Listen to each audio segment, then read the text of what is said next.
Warning: this video discusses topics that may be disturbing to some viewers. It discusses cases of missing and or murdered victims whose case was solved by using forensic genetic genealogy. Viewer discretion is advised. It was March 27, 1961 when a car who recently picked up a young male hitchhiker struck a guardrail, resulting in the car plunging into the Cahaba River in Bibb County, Alabama.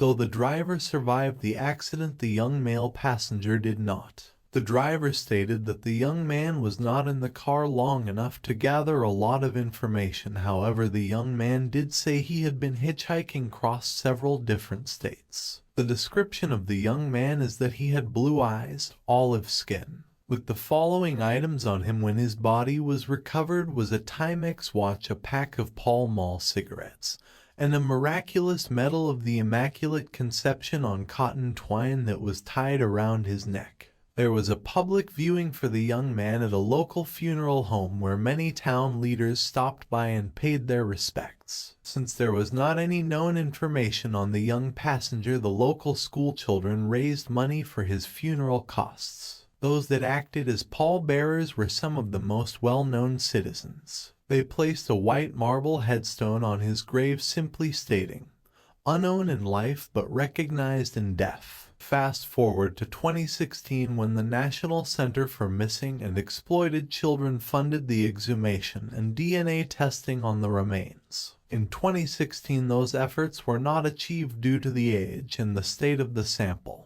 Early in 2021, the case was given another look at, and since there had been advancement in the processing of DNA, they decided to re-examine the case. This time, they obtained DNA from several of the young man's teeth and a portion of bone. With a new set of DNA samples, it was sent to identifinders who uploaded the DNA profile, and their in-house genealogist was able to identify the remains as that of 15-year-old Daniel Paul Armentrout, who also went by the nickname Danny. When they were able to identify Daniel, they were able to also find Daniel's surviving sibling Donald Hamilton, who was 77 years old and living in Seminole, Florida. Daniel was the youngest of 3 boys. His home life was not fun and not glamorous, but his surviving brother Donald recalled it was a childhood full of being severely abused by a stepfather with a heavy drinking problem.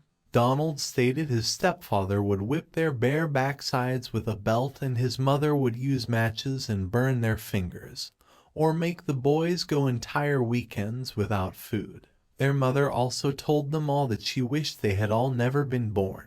Donald went to join the army at the age of 17 to get away, which was right before Danny ran away. Danny's eldest brother David also left the family home, and he himself is unaccounted for. Donald drove to Centerville, Alabama, where they had a memorial service for Danny on what would have been Danny's 76th birthday, December 28, 2021.